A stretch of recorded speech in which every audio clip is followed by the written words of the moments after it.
Muy buenos días, este es Juan Carlos Navarrete con el podcast Crónicas al Sur del Río Grande y esta vez con un nuevo episodio. Y voy a continuar hablando acerca de la historia de las fundaciones de nuestras capitales latinoamericanas. En el último episodio habíamos hablado de la ciudad de Buenos Aires y hoy quería dedicárselo al lugar donde todo comenzó, esa frase de la Organización de Turismo de República Dominicana. Y quería hablar, ya más o menos ustedes van entendiendo de qué se trata, de Santo Domingo, la capital de la República Dominicana. Y digo, el lugar donde todo comenzó, porque efectivamente todo comenzó allí, ¿no? Ahí puedes encontrar la primera iglesia, la primera calle, la primera avenida, todo lo primero que en términos de fundación se podría pensar de los españoles, empezó allí en esta isla del Caribe, en la Española, ¿no? Entonces, eh, vamos a empezar con la historia de la fundación de Santo Domingo en la República Dominicana. Digamos, cierren los ojos por un momento. Cierren los ojos por un momento e imaginen que el suelo que están pisando no es asfalto, sino piedra caliza, desgastada por el tiempo. Imaginen que el aire que respiran no huele a ciudad moderna, sino a una mezcla de salitre del Caribe, incienso antiguo y el eco de lenguas que cruzaron un océano incierto hace más de 5 siglos. No necesitan una máquina del tiempo para vivir esto. Solo necesitan caminar por las calles de la ciudad colonial de Santo Domingo, ¿no? Entonces, básicamente cuando uno camina por la ciudad de Santo Domingo, básicamente es un museo que respira, ¿no?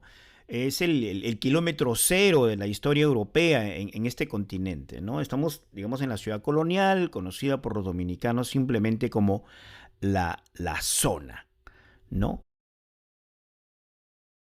Digamos, el diseño del Nuevo Mundo fue trazado por primera vez sobre un mapa, que es este cuadrante, el cuadrante original de Santo Domingo. Esta historia comienza con un hombre que a menudo queda a la sombra de su hermano mayor, ¿no? Bartolomé Colón. A finales del siglo XV, Bartolomé fundó el primer asentamiento en la oriental del río Osama. El destino tenía otros planes. En 1502, un huracán devastador, de esos que solo el Caribe sabe engendrar, arrasó con las precarias construcciones de madera y paja. Fue entonces cuando entró en escena que una figura clave, Nicolás de Obando, con la visión de un urbanista y la mano dura de un gobernador, Obando, ¿qué hace? Decide que la ciudad debía renacer.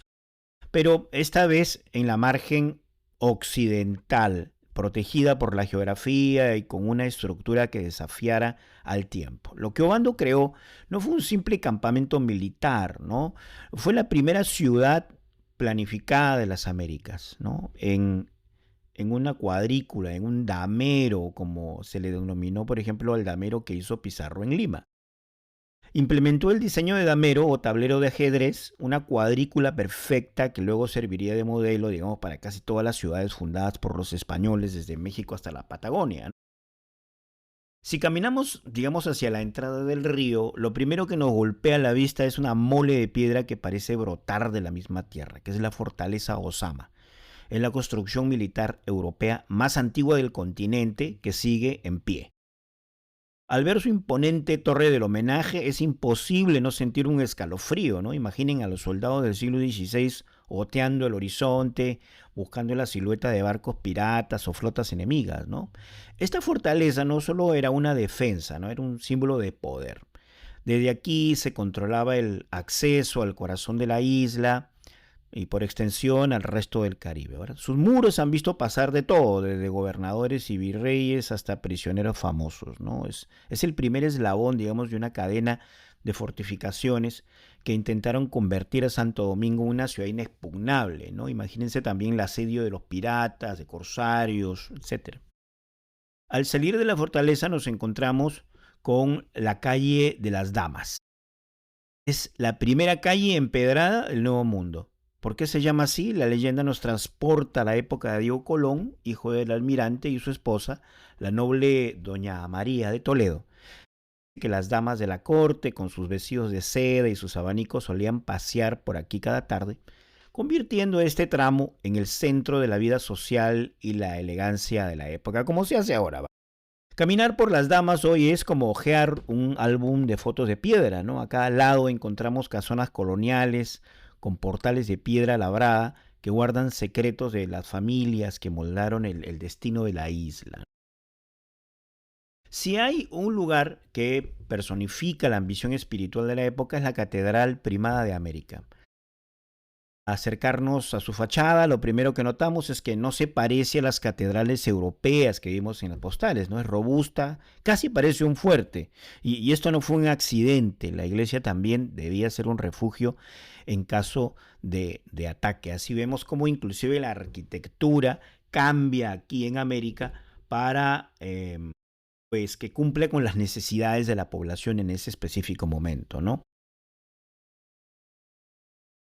Entrar en esa catedral es sumergirse en una penumbra, ¿no? Dorada, donde el tiempo se detiene. Durante siglos se creyó que los restos de Cristóbal Colón descansaban aquí antes de ser trasladados al faro de Colón en los años 90, ¿no? Aunque el misterio de los restos todavía persiste, ¿no? La catedral sigue siendo el corazón, digamos, latente de la fe en el continente. Ahora, también lo que hace, digamos, que la ciudad colonial sea la única en el mundo no es solo su belleza, sino su densidad histórica, ¿no? En pocos metros a la redonda podemos visitar una lista impresionante de primicias, ¿no? Acá en América está el Hospital San Nicolás de Bari, que fue el primer hospital de América. Imaginen la medicina de la época, ¿no? Una mezcla de conocimientos médicos europeos y botánica indígena, tratando de combatir enfermedades desconocidas para los dos, ¿no? Hoy las imponentes son un recordatorio silencioso de la lucha humana por la supervivencia. También podemos decir el monasterio de San Francisco, que fue el primer monasterio del continente. Y la Universidad de Santo Tomás de Aquino, que fue la primera universidad fundada en el Nuevo Mundo, ¿no? Durante muchas décadas se fue un centro intelectual de las Américas. Ahora, digamos, también hay que resaltar el Alcázar de Colón, ¿no? Está completa, digamos, la visita a la ciudad colonial de Santo Domingo no está completa sin la visita al Alcázar de Colón. Digamos, es una joya arquitectónica que mezcla el estilo mudéjar, que era la influencia árabe española, con el Renacimiento, ¿no? Es el único palacio de este tipo en la región. Y hoy alberga un museo que nos permite ver de cerca los muebles, los tapices, los objetos cotidianos de quienes gobernaron ese imperio naciente. Um, Descendientes de Colón vivieron en ese alcázar. Pero, digamos, no todo fue gloria y construcción. En el año 1586, la colonial vivió uno de sus episodios más oscuros. El infame corsario inglés Sir Francis Drake desembarcó con una flota masiva, ¿no? Durante un mes Drake ocupó la ciudad utilizándola como rehén. Se dice que Drake instaló su cuartel general en la mismísima catedral y para presionar por el pago de un rescate, comenzó a incendiar partes de la ciudad y a saquear sus tesoros, ¿no? Los habitantes que hicieron tuvieron, bueno, que ver como gran parte de sus riquezas se esfumaba hacia Inglaterra.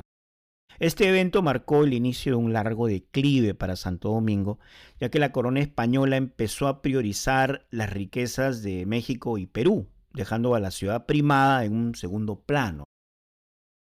A pesar de esos ataques, ¿no? De los ataques piratas, los terremotos y el paso de los siglos, la ciudad colonial nunca murió. En el siglo XX, digamos, un esfuerzo consciente de restauración y conservación la salvó del olvido, ¿no? Gracias a Dios. En el año 1990, la UNESCO, a la que muchos critican hoy, patrimonio de la humanidad, reconociendo que no es solo un tesoro de los dominicanos, sino de toda la humanidad.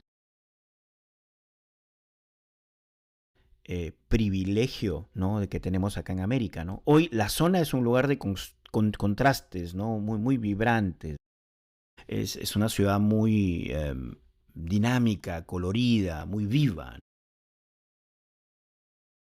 Eh, quiero que se queden con una idea, ¿no? La ciudad colonial de Santo Domingo no es un parque temático, es ese lugar donde comenzó un experimento humano sin precedentes, que fue el encuentro, a veces violento, a veces creativo, pero siempre transformador, de dos mundos que nunca se habían visto antes, no sabían que el otro existía. Entonces, cada vez que caminen por una calle con historia, recuerden que esas piedras tienen memoria.